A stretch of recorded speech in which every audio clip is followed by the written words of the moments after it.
கிழக்கு நியூஸ் நேயர்களுக்கு வணக்கம். நான் பத்ரி சேஷாத்ரி. வைகோ அவர்கள் ஒரு கிட்டத்தட்ட தன்னுடைய வாழ்க்கை வரலாறு போன்று ஒரு நீண்டதொரு ஒரு சொற்பொழிவை நிகழ்த்தியிருக்கிறார். என்ன கான்டெக்ஸ்ட், என்ன இதில் அவர் இந்த மாதிரி பேசுகிறாரு அப்படிங்கிறத பார்த்துருவோம். ஒரு விதத்தில் அது ஒரு நெகிழ்ச்சியூட்டும் முறையாக இருக்கிறது. சில பல காமெடிகள் எல்லாம் தாண்டி அதையும் நெகிழ்ச்சியூட்டும் முறை ஏன், அதில் அவர் என்னெல்லாம் சொல்கிறாரு, சில தகவல்களை சொல்கிறாரு. அது இதற்கு முன்னாடி ஏற்கனவே வெளியான தகவல்களா அப்படின்லாம் தெரியாது. பட் இது முக்கியமானது. இதை பெரிய அளவில் நான் எந்த பத்திரிகையிலையும் பார்க்கல. ஆனால் முழுமையான வீடியோ கிடைக்கிறது இணையத்தில். ஸோ அந்த டெக்ஸ்ட் அவர் என்ன பேசுகிறாருங்கிறத வச்சு பார்க்கும்பொழுது அஃப்கோர்ஸ் ஒரு வயதான ஒருவர் பேசும்பொழுது நிறைய ராம்பிளிங் இருக்கும். இங்கேருந்து அங்கே தாவறது, அங்கேருந்து அங்கே தாவறது. ஏன் நெகிழ்ச்சி ஊட்டும் அப்படிங்கிறதும் சொல்கிறேன். என்ன கான்டெக்ட்னா, அப்துல் கலாம் தேசிய விருது வழங்கும் விழா. இது இந்திய யூனியன் முஸ்லீம் லீகோடு தொடர்புடைய, அதுவும் கேரளத்தில் இருக்கக்கூடிய ஒரு அமைப்பு ஒவ்வொரு ஆண்டும் இந்த அப்துல் கலாம் தேசிய விருது வழங்கும் விழா அப்படிங்கிற ஒரு விழாவை நடத்துகிறது. அந்த விழாவில் அவர்கள் சில பேரை குறிப்பிட்டு அவர்கள் அப்துல் கலாம் பெயரால் ஒரு விருதை தருகிறார்கள். இந்த விருது வைகோ அவர்களுக்கு தரப்படுகிறது. வைகோ சிறப்புரையாற்றுகிறார். இதுதான் கான்டெக்ஸ்ட். இதில் மற்றபடி இப்போ புது காம்பினேஷன் இல்லையா, இந்திய யூனியன் முஸ்லீம் லீக் இப்போ தாவேகாவுடன் இருக்கிறது. அதனால் பெரிய முகங்களாக அங்கே சட்டமன்ற அவைத்தலைவர் ஜேசிடி பிரபாகர் வரார். அவர் தான் நிகழ்ச்சியை தொடங்கி வைத்து பேசுகிறார். பிறகு அமைச்சர் ஆதவ் அர்ஜுனா, அவர் தான் வெயிட்டான அமைச்சர். இந்த அமைச்சரவையிலேயே ஒரு கம்பீரமான கண்ணியமிக்க அமைச்சர் அவர். அந்த இடத்துல அவர் பேசுகிறாரு. பட் இவங்களாலலாம் வைகோ மாதிரிலாம் பேச முடியாது. வைகோ ஆரம்பிக்கும் பொழுது நான் சிலதெல்லாம் அப்படியே கோட் பண்ண போகிறேன். கதிர் வெடித்து பிளம்பு விழ, கடல் கொதித்து சூடாற்ற, முழுமை மிகு நிலப்பரப்பின் முதல் பிறப்பு தோன்றிவிட, நதி வரும் முன் மணல் தரும் முன் முன் தோன்றி முத்தமிழும் பதிமதுரை பெருவழியில் பாண்டியர்கை பார்த்ததுமான தமிழுக்கு தலைவணக்கம் அப்படின்னு ஆரம்பிக்கிறார். இதெல்லாம் இன்னைக்கு இருக்கிற ஜென்சிக்கு ஒரு மண்ணும் புரியாது. என்னடா அது, நதி வருமுன் மணல் தருமுன் அப்படின்னா அது கல் தோன்றி மண் தோன்றா காலத்தே முன் தோன்றிய மூத்த மொழியான தமிழ், அந்த தமிழுக்கு தலை வணக்கம். இது கண்ணதாசனுடைய கவிதையிலேருந்து எடுத்தாண்டிருக்கார் என்று கேள்விப்படுகிறேன். இவரை குறிப்பிட்டு சொல்லணும்னா, நான் ஒரு புத்தகம் ஒன்று சில ஆண்டுகளுக்கு முன்னாடி படிச்சிருந்தேன். பெர்னார்ட் பேட் அப்படிங்கிறவர் எழுதிய Tamil oratory and the Dravidian aesthetic. அவர் என்ன பண்ணுறாருன்னா, இந்தியாவிலேயே தனிச்சிறப்பு வாய்ந்தது அப்படிங்கிறது தமிழ்நாட்டுடைய அரசியல் களம் தான். என்ன பண்ணுறாங்கன்னா, தமிழை மீட்டெடுக்கிறார்கள் அரசியல் களத்தில் பேசுகிறதுக்காக. ஜஸ்ட் ஒரே ஒரு நிமிஷம் நீங்கள் யோசிச்சு பாருங்கள். கேரளாலேயோ கர்நாடகத்திலேயோ ஆந்திரத்திலேயோ அல்ல தெலுங்கானாலேயோ மகாராஷ்டிரத்திலேயோ இந்த மாதிரி ஏதாவது ஒரு அரசியல் கூட்டத்தில் கதிர் வெடித்து பிளம்பு விழ, கடல் கொதித்து சூடாற்ற, முழுமை மிகு நிலப்பரப்பின் முதல் பிறப்பு தோன்றிவிட அப்படிங்கிற மாதிரிலாம் யாராவது ஒரு சங்கத்தமிழ் கவிதைக்கு ஒப்பாக ஏதாவது ஒன்றை பார்த்து பேசிட்டு தன்னுடைய பேச்சை ஆரம்பிப்பார்களான்னு இந்த மீட்டுருவாக்கம் தமிழகத்தில் நடந்தது. அதுதான் பெர்னார்ட் பேட் தன்னுடைய புத்தகத்தில் விளக்குகிறார். இன்ஃபேக்ட் அவர் வைகோவுடைய ஒரு ஸ்பீச் ஒன்று அப்படியே, அப்போ அவர் வைகோ திமுகவில் இருக்கார், அந்த பேச்சை அவர் ஆங்கிலத்தில் மொழிபெயர்க்கிறார். அது ஆங்கிலத்தில் அது ஒத்தே வராது. ஆங்கிலத்தில் படித்தா அது ஒரு ரொம்ப அவ்வளோ அந்நியமாக தெரியும். இதே எப்படி பண்ணுவீங்க? நதி வரும் முன் மணல் தரும் முன், அதெல்லாம் எப்படி நீங்கள் ஆங்கிலத்தில் மொழிபெயர்ப்பீங்க? இப்போ தன்னுடைய வாழ்க்கையை இதில் என்ன பண்ணுறாருன்னா, ஏன் அதில் நெகிழ்ச்சியானது அப்படின்னா அதை சொல்கிறேன். அடுத்து தமிழுக்கு வணக்கம் சொல்லிட்டு ஆரம்பிக்கிறார். சொல்கிறார், 62 ஆண்டுகள் என் பொது வாழ்வு உருண்டு ஓடிவிட்டன. 1964 ஆகஸ்ட் 21 கோகலே மண்டபத்தில் இந்தி ஆதிக்க எதிர்ப்பு கருத்தரங்கில், அங்கே தான் ஆரம்பிக்கிறார் இவர். பேரறிஞர் அண்ணா அவர்களுக்கு முன் உரையாற்றிய நாள் முதல், அவர் முதல் பேச்சு ஞாபகம் வச்சுருக்காருங்க. எனக்கெல்லாம் ஒரு டேட்டு ஞாபகத்தில் இருக்காது. பலவேறு இடத்துல நான் பேசிட்டேன். இந்த 32 ஆண்டுகளாக அண்ணாவின் தம்பிகள், திராவிட இயக்கத்தின் வார்ப்புகள் பயணித்து கொண்டிருக்கக்கூடிய பின்னணியில் என் வாழ்நாளில் அதிகம் விருதுகள் பெற்றது கிடையாது. 32 இல்லை, 62 ஆண்டுகள். இந்த 62 ஆண்டுகளில் இந்த இயக்கத்துக்காக நான் உழைச்சி ஓடா தேஞ்சிட்டேன். ஒருத்தங்கூட எனக்கு பெரிய அளவுக்கு எதுவும் விருது எதுவும் கொடுக்கல. நானும் எதிர்பார்க்கல. அப்படியே அங்கேருந்து அடுத்து ஒரு பெருசா ஒரு ஜம்ப் ஒன்று அடிக்கிறாரு. இது வந்து டிப்பிக்கல் தமிழ்நாட்டு மேடை பேச்சு, வெறும் அலங்காரம் மட்டும் இல்லை, எக்ஸாஜரேஷன். மத்திய அமைச்சரவையிலே எந்த இலாக்காவை வேண்டுமானாலும் நீங்களே தேர்ந்தெடுக்கலாம் என்று இந்த நாட்டினுடைய தலைமை அமைச்சராக இருந்தவர் கூறிய போதும், வாஜ்பாய் காலத்தில் தான் மதிமுக அமைச்சரவையில் கலந்து கொண்டது. இந்த நாட்டின் தலைமை அமைச்சராக இருந்தவர் வாஜ்பாய் இவர்கிட்ட சொன்னாராம். இதை வாஜ்பாய்ங்கிற பேரை நானா சொல்கிறேன், ஐயா நீங்கள் இதில் எதை வேணாலும் எடுத்துங்க என்னங்க அப்படின்னு தூக்கி தங்க தாம்பாளத்தில் வைத்து கொடுத்த போதும் கூட ஒரு காலம் நான் அமைச்சராக மாட்டேன் என்று கூறியவன் என்பதை நாட்டு மக்கள் அறிவார்கள். அப்படி சொல்லிட்டு இந்த கான்டெக்ஸ்டுக்கு வர திடீரென்று ஒரு நாள் இந்திய யூனியன் முஸ்லீம் லீக்கின் நம் தமிழ்நாட்டு பொதுச் செயலாளர் கண்ணியத்துக்குரிய முகமது அபூபக்கர் அவர்களும், திருவனந்தபுரம் அப்துல் கலாம் கல்வி மையத்தின் இயக்குனர் பூவைச்சூர் சுதீர் அவர்களும், முஸ்லீம் லீக் இயக்கத்தினுடைய முன்னணியினர் பலரும் அண்ணா நகரின் இல்லத்தில் வந்து சந்தித்து, கேரள மாநிலத்தில் நாங்கள் இயக்கி கொண்டிருக்கிற அப்துல் கலாம் ஸ்டடி சென்டர் என்னும் கல்வி மையத்தின் சார்பில் ஒவ்வொரு ஆண்டும் ஒரு ஆளுமையை தேர்ந்தெடுத்து அப்துல் கலாம் விருது வழங்கி வருகிறோம். இந்த ஆண்டு அனைவரும் ஒன்றாக கலந்து பேசி ஒருமனதாக தீர்மானித்து இந்த ஆண்டு அப்துல் கலாம் விருதினை உங்களுக்கு வழங்க வேண்டும் என்று சொன்னார்கள். இதில் தான் வந்து இந்த அரசியல் கான்டெக்ஸ்ட் வருது. திமுக ஜெயிச்சு ஸ்டாலின் தலைமையில் அமைச்சரவை தொடர்ந்து அதில் முஸ்லீம் லீக் ஒரு அங்கத்தினராக இருந்தால் இன்றைக்கி வைகோ கொடுத்துருக்க மாட்டாங்க, ஸ்டாலினுக்கு கொடுத்துருப்பாங்க.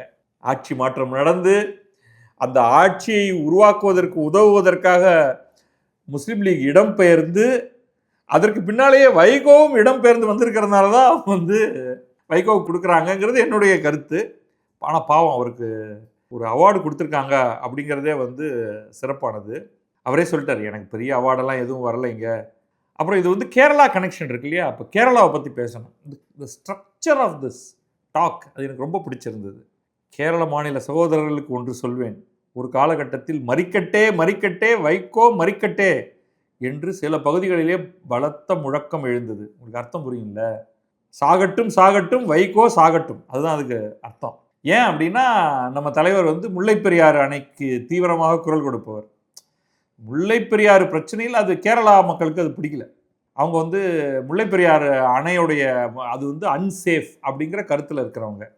அதனால் முல்லைப்பெரியாறு பிரச்சனையில் நான் கொண்ட ஈடுபாட்டிற்காக அந்த குரல் எழுந்தது. ஆனால் அதே கேரள மாநிலத்தில் என்னை நேசிக்கிறவர்கள் இருக்கிறார்கள் என்பதை நான் கோட்டக்கல்லுக்கு செல்லும் பொழுதும், வெள்ளத்தால் பாதிக்கப்பட்ட வேளையில் 5 லாரிகளில் பொருள்களை ஏற்றிக்கொண்டு முதலமைச்சர் அலுவலகத்திலே ஒப்படைத்துவிட்டு பாதிக்கப்பட்ட பகுதிகளுக்கு சென்ற போதும் அவர்கள் என்னிடம் காட்டிய மதிப்பை, பரிவை, பாசத்தை ஒருபோதும் மறக்க மாட்டேன். இந்த ஸ்ட்ரக்சரில் தான் இந்த பெர்னார்ட் பேட்டே வந்து எப்படி இவங்க கோத்து கோத்து கோத்து கோத்து கோத்து பேச்சை நகர்த்திட்டு போகிறாங்க அப்படிங்கிறது. உங்களில் சில பேராவது அந்த புத்தகத்தை வாங்கி, தமிழக அரசியல்வாதிகள் இப்போ அதெல்லாம் போயிடுச்சுங்க. அப்புறம் பாருங்கள், ஆதவ் அர்ஜுனா மேடையில் இருக்கார். வேறு யாராலையாவது பண்ண முடியுமா? இருக்காங்க, சில பேர் இருக்காங்க, அந்த வைகோவை அடியொற்றி வரக்கூடியவர்கள். நான் இங்கே வைகோ தான் நாயகருங்கிறதுனால நான் வேறு யாரையும் சொல்ல போகிறதில்ல. ஆதவ் அர்ஜுனாவை இன்ட்ரடியூஸ் பண்ணுறாரு பாருங்கள், குருட்சேத்திர போர்க்களத்தில்.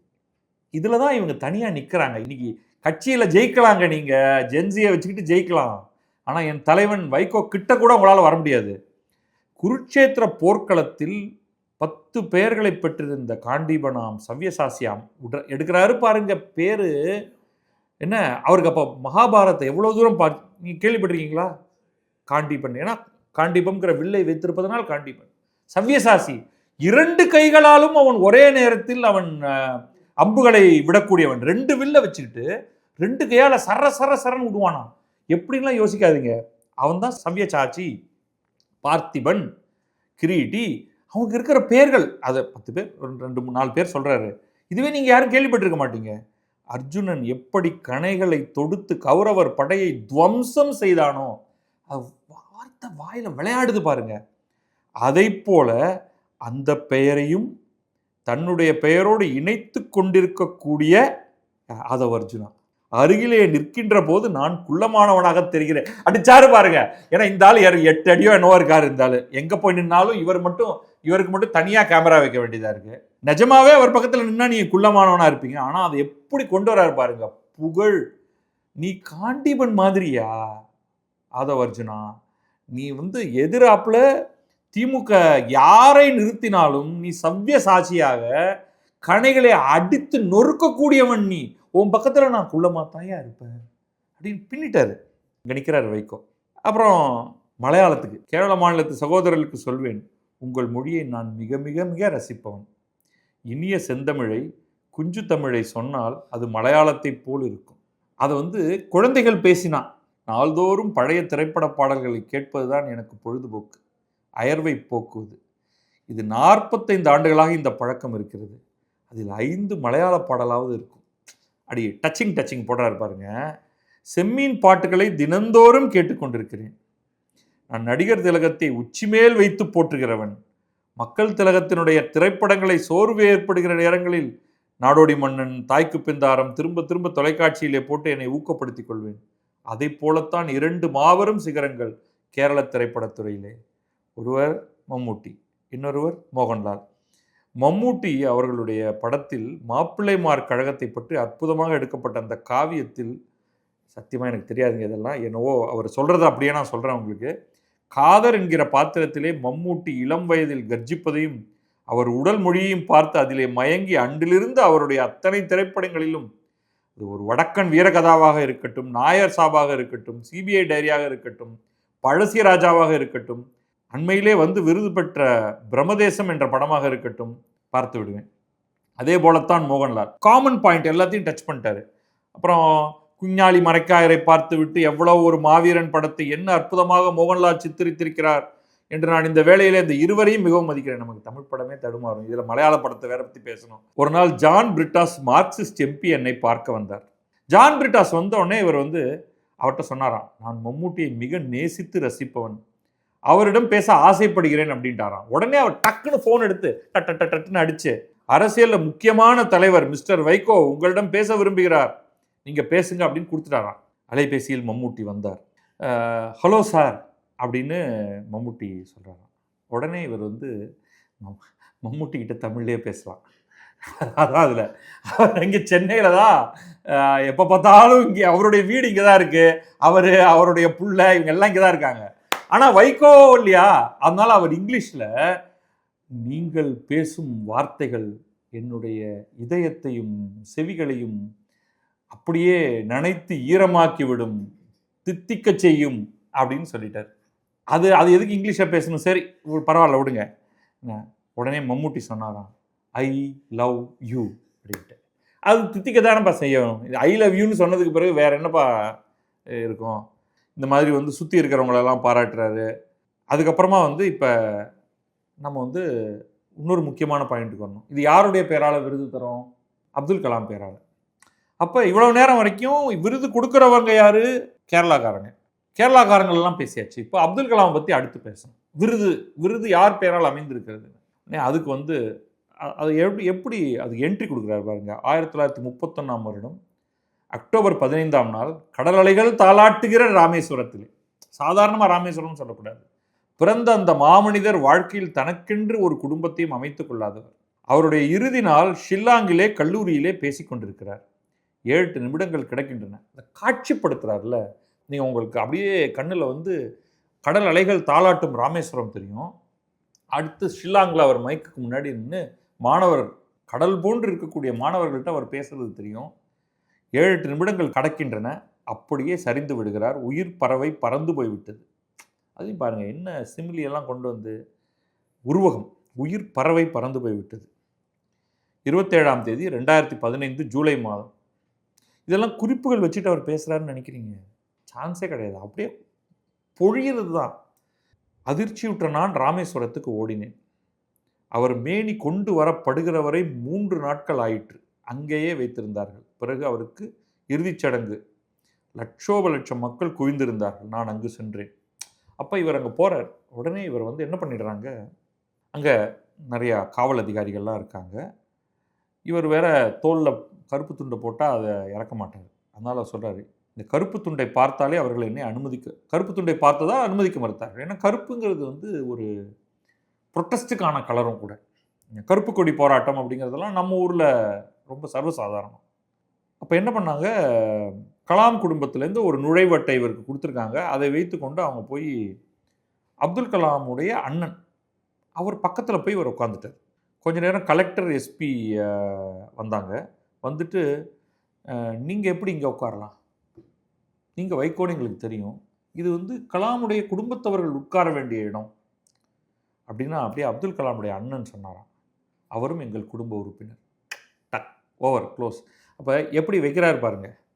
அதாவது அப்துல் கலாம் பேரால் நீங்கள் எனக்கு அவார்டு தரீங்க, டேய் நான் அவங்க குடும்பத்திலேயே உறுப்பினர் என்று அவர்களுடைய அண்ணனாலேயே நான் ஏற்றுக்கொள்ளப்பட்டவர் அப்படின்னு தன்னுடைய ஸ்டேட்டஸை சொல்கிறாரு. இதெல்லாம் வந்து டச்சிங்கான பாயிண்ட்டு. அப்துல் கலாமோட தன்னுடைய எல்லா கனெக்ஷனையும் சொல்லிகிட்டே வர்றார். 2-3 முக்கியமான விஷயம். அப்துல் கலாம் ஒரு நாள் விமானத்தில் பயணிக்கையில் முன் வரிசையில் அமர்ந்திருந்தார். 4ஆம் வரிசையில் இருந்த நான் சென்று வணக்கம் செலுத்தினேன். என்னை அவர் நன்கு அறிவார். சிறிது நேரம் கழித்து என்னை அழைத்தார்.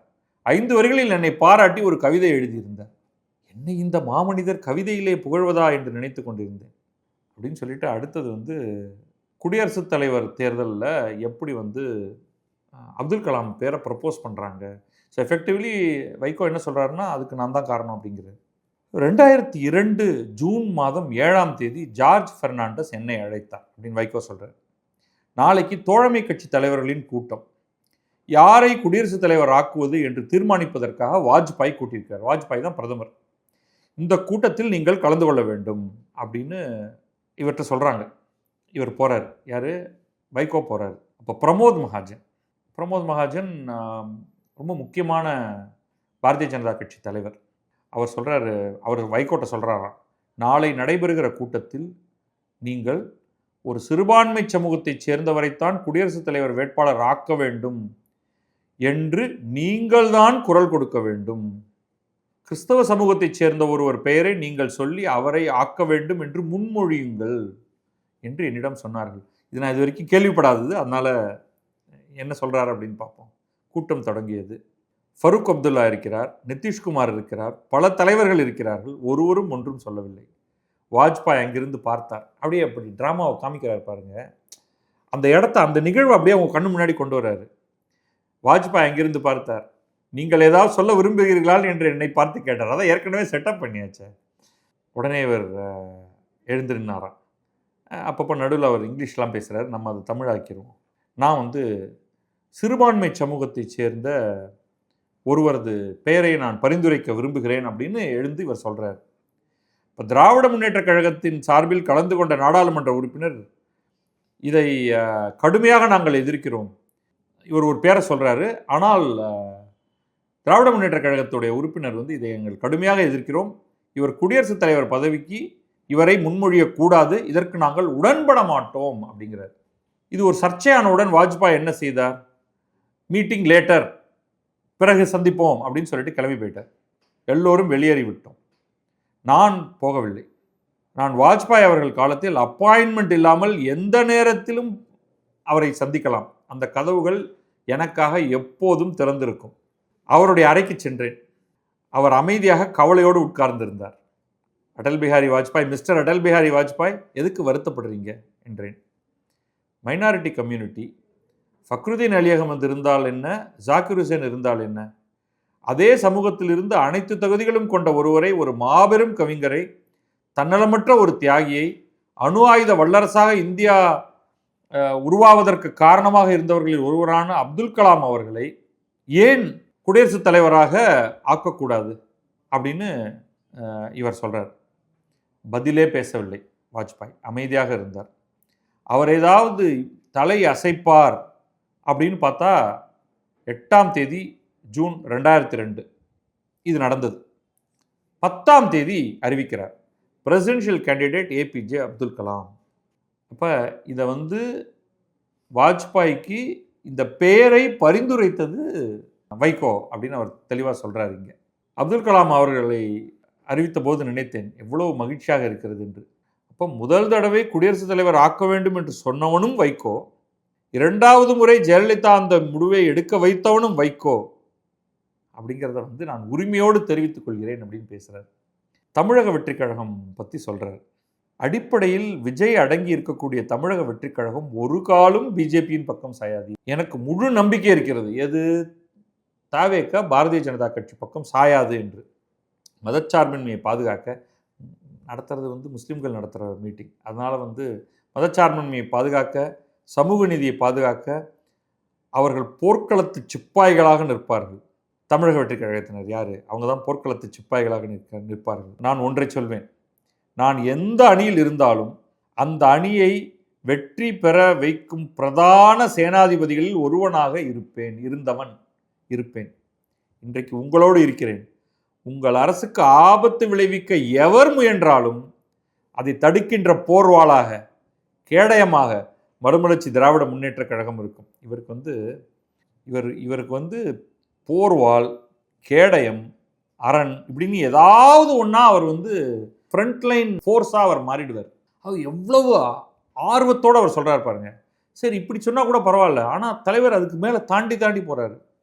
நான் எல்லா கட்டங்களையும் கடந்து வந்து விட்டேன். புதிதாக கஷ்டப்படுவதற்கு ஒன்றும் கிடையாது.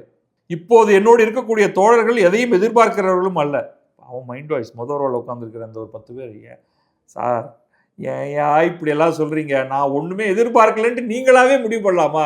அதனால தான் 2 பேர் இந்த பக்கமாக போகிறான், 2 பேர் அந்த பக்கமாக போகிறான், இருக்கிறவங்கலாம் போயிட்டே இருக்கான் அப்படின்னு சொல்லிட்டு அடிச்சாரு பாருங்க. அடுத்த 6, நாங்கள் சேப்பர்ஸ் அண்ட் மைனர்ஸாக இருப்போம். இராணுவம் வருகிற போது முன்னாலே சென்று கன்னி வெடிகளை அகற்றுகிற கூட்டத்துக்கு பெயர்தான் சாப்பர்ஸ். விஜய் கவர்மெண்ட்டுக்கு நாங்கள் முன்னாடி போய் கன்னி வெடிகளை பொறுக்குகின்றவர்களாக இருப்போம் அப்படிங்கிறாரு. அதில் என் உயிரே போனாலும் பரவாயில்லைங்கிறார். இவருடைய அந்த இமேஜரி இருக்கு இல்லையா, இவர் ஒரு பக்கம் தமிழ்தாயை வாழ்த்தி அடித்து நொறுக்கிறதாக இருக்கட்டும், இன்னொரு பக்கம் அப்படியே நம்மளை தரைய அளவுக்கு கொண்டு தமிழக வெற்றி கழகத்தின் முன்னால் புதைத்து வைத்திருக்கக்கூடிய கன்னி வெடிகளை பொறுக்கி தூக்கி எறியக்கூடியவர்களாக இருப்போம். அதில் எங்களுக்கு உயிர் போனாலும் சரி, கைகால் போனாலும் சரி, கைகால் போனால் நொண்டிக்கொண்டேயாவது இருந்து நான் உங்கள் முன்னால் நின்று விஜயை காப்பாற்றுவேன் அப்படிங்கிற அளவுக்கு அந்த வெறி. ஒரு நிமிஷம் விஜய் ரசிகனே ஆடி போயிடுவான். இந்த மாதிரியான இமேஜரிலாம் எனக்கு நானும் ரீல்ஸ் போடுறேன் டெய்லி, எனக்கு இந்த மாதிரி கிடைக்கவே இல்லையாடா. தலைவர் இந்த வயசுலையும் அடித்து நொறுக்கிறாரு அப்படிங்கிற அளவுக்கு அப்படின்னு சொல்லிட்டு எல்லாருக்கும் ஒரு சாத்து. யார்? எதிரணியில் இருக்கக்கூடிய திமுக தான். நீங்கள் பகல் கனவு காண வேண்டாம், நீங்கள் என்ன முயன்றாலும் சரி, தப்பி தவறி ஏதாவது இவங்க இந்த ஆட்சியை கலைப்பதற்கு ஏதாவது ஒரு முயற்சி நீங்கள் எடுத்தீங்கன்னா திரும்ப வர தேர்தலில் 180 இடங்களுக்கு குறையாமல் தமிழக வெற்றி கழக கூட்டணி ஜெயிக்கும். நீங்கள் படுதோல்வி அடைவீர்கள், உங்கள் அடையாளத்தை இழப்பீர்கள், பூஜ்யம் ஆவீர்கள். சாபமாக விடுறாரு பாருங்க. ஆயிரக்கணக்கான கணைகளை தாங்கி, தாக்குதல்களை தாங்கி வைரம் வாய்ந்த நெஞ்சம் வைகோவின் நெஞ்சம். அதான் சொல்லிட்டாரு, மரணத்தை அருகிலே இருந்து தரிசித்தவன். எனக்கு புதிதாக கஷ்டமெல்லாம் வர வேண்டிய தேவையில்லை. இப்பொழுது நாங்கள் இணைந்திருக்கிறோம், இந்த அரசுக்கு அரணாக பக்க பலமாக இருப்போம் அப்படின்னு சொல்லிட்டு திருப்பி அப்துல் கலாமுடைய சில வார்த்தைகள் சொல்கிறாரு. அதோடு முடிச்சிருவோம். நீங்கள் பட்டை கல்லாக இருக்கிற போது அடியை தாங்கிக் கொள்ளுங்கள், நீங்களே சம்மட்டியாக மாறும் பொழுது நீங்கள் ஓங்கி அடியுங்கள்.